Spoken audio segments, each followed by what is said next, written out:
আসসালামু আলাইকুম, কেমন আছেন সবাই? সুন্দরবন ফার্মের পক্ষ থেকে আমি মুজাহিদ ইসলাম সবাইকে জানাচ্ছি আন্তরিক অভিনন্দন।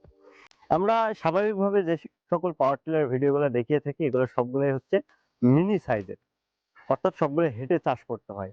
আজকে আমরা আপনাদের মাঝে যে পাওয়ার টিলারটি নিয়ে আসছি এটা হচ্ছে বুশে চালাতে পারবেন। যারা বড় ধরনের কাজ করতে যাচ্ছেন, বিভিন্ন ধরনের ট্রলি টানতে যাচ্ছেন, মাল পরিবহন করতে যাচ্ছেন, এই ধরনের যে কাজগুলো করতে যাচ্ছেন তাদের জন্য বেস্ট একটি পাওয়ার। আমরা স্বাভাবিকভাবে বসে চালানোর যে পাওয়ার টিলার গুলো দেখে থাকি তার থেকে অনেক আধুনিক এই পাওয়ার টিলারটি। এটা 24 ঘোড়া ডংফিং ইঞ্জিন, 24 ঘোড়া বডি এবং 24 ঘোড়াই ইঞ্জিন। তো হাই কোয়ালিটির এবং স্পেশাল শক্তি এটা দেয়া আছে, যেটা বাংলাদেশের ভিতরে সব থেকে সুনামধন্য কোম্পানি ডংফিং। ডংফিং এর 24 ঘোড়া পাওয়ার টিলার মেশিন। আজকে আমরা এই মেশিনের বিস্তারিত নিয়ে আপনাদের সামনে আলোচনা করব। এই মেশিন সম্পর্কে প্রথমত আলোচনা করতে হলে আমরা যেটা দেখবো সেটা হচ্ছে চাকা। আমরা স্বাভাবিকভাবে এই ইঞ্জিনগুলো 12 ঘোড়া 13 ঘোড়া বিভিন্ন হর্সের হয়ে থাকে, 18 হর্সেরও হয়ে থাকে। তো সে অনুযায়ী আমাদের এটা 24 হর্স, এর জন্য এটার চাকা দেখেন অনেক বড় চাকা এবং বিটগুলো দেখেন খুব সুন্দর এবং হাই কোয়ালিটির শক্তিশালী বিট দিয়া, এবং চাকার যে রিং আছে সবকিছু অনেক মজবুত। এটা হচ্ছে হাই কোয়ালিটির একটি দুইটা টায়ারের চাকা, সব থেকে বড় চাকা 24 ঘোড়া, যেটা সব থেকে এই পাওয়ার টিলারের ভিতরে সব থেকে বেশি হয় 24 ঘোড়াটাই। এরপর আপনি পাচ্ছেন শক্তিশালী লোহার চাকা। আমরা যে স্বাভাবিকভাবে যে লোহার চাকাগুলো দেখে থাকি তার থেকে অনেক মজবুত এবং এটা অনেক ওজন, সব থেকে শক্তিশালী। এবং দেখেন এটা বিট গুলা দেখলে বুঝতে পারছেন কতটা হাই কোয়ালিটির বিট। এটা অনেক ওজন আপনি বহন করতে পারেন। আপনি কাদায় চাষের জন্য এই লোহার চাকাটা এই পাওয়ার টিলারের জন্য অবশ্যই আপনার প্রয়োজন, এবং এর সাথে আপনি দুইটা লোহার চাকা এবং দুইটা টায়ারের চাকা পেয়ে যাচ্ছেন। এবং পিছনের জন্য আপনি পিছনের যে চাকাটা দেখতে পাচ্ছেন, এই যে ছোট চাকা, এই ছোট চাকার এখানেও আপনি একটা লোহার চাকা পাবেন যখন আপনি কাদায় চাষ করবেন। আর আমরা স্বাভাবিকভাবে যে পাওয়ার টিলার গুলো দেখে থাকি তার থেকে দেখেন ইঞ্জিনটা অনেক বড়, কারণ এটা হচ্ছে 24 ঘোড়া। আর এখানে হচ্ছে 4টা বেল ব্যবহার করা হয়েছে, 1 2 3 4, 4টা বেল, অর্থাৎ এটা অনেক শক্তিশালী একটি ইঞ্জিন। এখানে যে গিয়ার বক্সটা ব্যবহার করা হয়েছে এটা অনেক শক্তিশালী একটি গিয়ার বক্স এবং অনেক বড় একটি গিয়ার বক্স। এটা হচ্ছে গাড়ির ব্রেক, অর্থাৎ গাড়ি বা ইঞ্জিনের ব্রেকের কাজ করে এটা মূলত। এটা আসলে পাওয়ার টিলার জিনিসটা, এই পাওয়ার টিলার গুলো আসলে নতুন করে শেখানোর মতো তেমন কিছুই নাই, যারাই পাওয়ার টিলার চালায় খুবই সহজ একটি জিনিস। আর এই পাশে আছে হচ্ছে আপনার পিক আপ, যেটা দিয়ে আপনি জোরকে কম বেশি করবেন। এই যে দেখেন এখানে হচ্ছে আপনার পিক আপকে জোর বেশি কম বেশি করবেন। এরপর আবার এই সাইডে ডান সাইডে আছে হচ্ছে আপনার লেফট রাইট, বা সাইডে আছে হচ্ছে আপনার রাইট।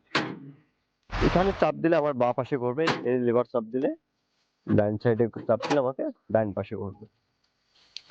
আর এই যে গিয়ার শিফটিং এর এই জায়গাটা, এখানে আছে আমার 3টা গিয়ার। প্রথমত গিয়ার শিফটিং নিয়ে একটু আলোচনা করব। তো প্রথমত গিয়ার শিফটিংটা খুবই সহজ। দেখেন এটা হচ্ছে 1 গিয়ার, এটা হচ্ছে নিউট্রাল, এটা হচ্ছে 2 গিয়ার, আর এটা হচ্ছে 3 গিয়ার। আর যদি আমি মনে করি যে আমি ব্যাগে যাব তাহলে এটা হচ্ছে আমার ব্যাক গিয়ার। এখন এই 3টা গিয়ারে কিন্তু আমার গাড়িটাকে স্লো চলবে, হয়তো 3 গিয়ারে দিলে আমার একটু ফাস্ট চলবে, কারণ এই 3 গিয়ারটা এইগুলা গিয়ারগুলো ব্যবহার করা হয় শুধুমাত্র চাষের জন্য। কিন্তু আমি যখন ট্রলি ব্যবহার করব, যখন আমার গাড়িটাকে দৌড়ানো প্রয়োজন, তখন আমাকে কি করতে হবে, আমাকে এই যে একটু রডটা টান দিতে হবে সামনের দিকে, আমার কোলের দিকে এটাকে টান দিতে হবে, দিলে খানিকটা বেরিয়ে আসছে। এটা যখন আমার সামনের দিকে চলে আসবে তখন আমার গাড়িটাকে ফুল স্পিডে দৌড়াবো। গিয়ার শিফটিং খুবই সহজ। আর যদি আমি এই পাশে দেই তাহলে এটা হচ্ছে আমার ব্যাক গিয়ার, অর্থাৎ আমার এই পাশে ব্যাক, এ পাশে 1 গিয়ার 2 গিয়ার 3 গিয়ার।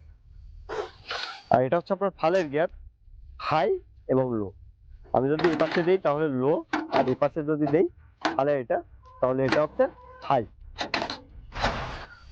আর এটা দেখেন পাদানি বার থেকে শুরু করে আমার বসার যে সেটটা আছে এটা অনেক সুন্দর এবং অনেক স্ট্রং ভাবে করা।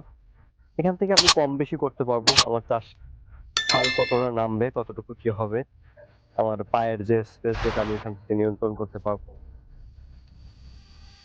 এরপর আমরা ফালগুলোকে দেখি। এখানে টোটালি ব্যবহার করা হয়েছে 28টি ফাল। এখানে আপনারা 2 সেট ফাল পাবেন, 28 28 56টি, 28টি কাদা এবং 28টি শুকনোর জন্য। তো আপনি খুব সহজে এখানে 56টি ফাল পেয়ে যাচ্ছেন, 2টা লোহার চাকা পেয়ে যাচ্ছেন। এবং আপনি দেখলে বুঝতে পারবেন যে অন্য যে টিলার গুলো আছে 18 ঘোড়া, 12 ঘোড়া, 13 ঘোড়া, তার থেকে কতটা স্ট্রং কোয়ালিটির একটি পাওয়ার টিলার এটা, খুব সহজে অনুধাবন করতে পারবেন। তো এরপরে গিয়ার বক্স বুঝতে পারলেন। আপনি ইঞ্জিন নিয়ে তেমন কিছু আলোচনা করার মতন তেমন কিছু নাই। এটা হচ্ছে এয়ার কুলার, এটা হচ্ছে সাইলেন্সার, আর এটা হচ্ছে আপনার পানির ফিল্টার, যেখান দিয়ে ইঞ্জিনকে ঠান্ডা রাখার জন্য পানি দিতে হয়। এটা খুব সুন্দর জিনিস। আপনি চাইলে এটাকে খুলে আপনি খুব সহজে পানি দিতে পারবেন। ইঞ্জিনটা গরম, আসলে ইঞ্জিন এখন খুলবো না, একটু আগে আমরা এটা চালিয়েছি, আমরা সেই ভিডিও আপনাদের মাঝে দিয়ে দিব। আর এটা হচ্ছে ডিজেল ট্যাঙ্কি। তো আনুষঙ্গিকভাবে সবকিছুই অ্যানাপ, বুঝতে পারছেন। আর এখান থেকে আপনাকে যেটা দিতে হবে, যে এখানে কি কি ব্যবহার করতে হবে, আমরা এখন আমরা সেগুলো নিয়ে আলোচনা করবো পার্ট বাই পার্ট, কোথায় কি দিতে হবে। তো অবশ্যই যেটা আলোচনা করার আগে অবশ্যই আমরা প্রথমে বলে দিচ্ছি, এটা হচ্ছে ডিজেল। এখানে আপনি ডিজেল দিবেন। আর এই সাইডে হচ্ছে আপনার মোবিল, এখানে মোবিল দিবেন। একটা কথা বলি, এখানে হেডলাইট আছে, খুব হাই ভোল্টেজের হেডলাইট। এখান থেকে আপনার সুইচিং করা হচ্ছে, আপনি চান যদি এই সুইচটা এভাবে ব্যবহার করতে পারেন, অথবা আলাদা আপনি সুইচ লাগিয়ে নিতে পারেন। গিয়ার অয়েলটা আপনি এই সাইডের এই গিয়ার বক্সের এখান থেকে খুলে আপনি গিয়ার অয়েল দিবেন। এটা সম্পূর্ণ গিয়ার বক্সে থাকবে। আর এটা হচ্ছে আপনার চেন, এই যে রোটার, যে রোটারে হচ্ছে ফালটা যে ঘুরতেছে, তার জন্য এর ভিতরে যে চেনটা আছে, এই চেনটার জন্য আপনার এখানেও আপনাকে গিয়ার অয়েল দিতে হবে। তো আপনাকে গিয়ার অয়েল দিতে হবে 2 জায়গায়, আর মোবিল দিতে হবে 1 জায়গায়, ডিজেল দিতে হবে 1 জায়গায়, আর এটা হচ্ছে পানি। ভিউয়ার্স, আপনারা আশা করি বুঝতে পারছেন ডংফিং 24 ঘোড়া পাওয়ার টিলারের বৈশিষ্ট্য এবং এর কিভাবে এটা নিয়ন্ত্রণ করতে হবে, কিভাবে এটা ব্যবহার করতে হবে। তো আমরা বাংলাদেশের সকল জায়গায় সকল প্রকার কৃষি পণ্য কোরিয়ার সার্ভিসের মাধ্যমে ডেলিভারি করে থাকি। আপনি চাইলে আমাদের অফিস খুলনা, এখানে আসতে পারেন, অথবা আমরা আপনার ঠিকানায় পাঠিয়ে দিতে পারবো। তো সকল প্রকার কৃষি মেশিনারি রেট সহ বিস্তারিত জানতে আমাদের ওয়েবসাইট sundarbanfarm.com ভিজিট করুন। তো সবাই ভালো থাকবেন, সুস্থ থাকবেন, এই প্রত্যাশা নিয়ে আজকের মতো এখানেই বিদায় নিব। দেখা হবে নেক্সট ভিডিওতে। আল্লাহ হাফেজ।